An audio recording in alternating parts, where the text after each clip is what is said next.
What's the meaning of Canary Wharf?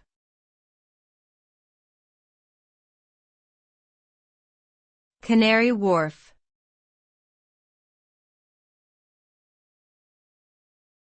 Canary Wharf.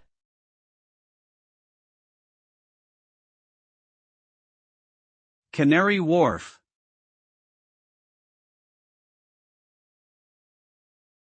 Canary Wharf.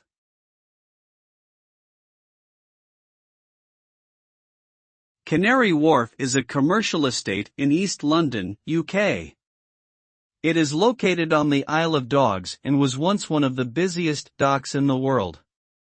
The name Canary Wharf comes from the dock's historical use as a docking point for ships carrying fruits and vegetables from the Canary Islands.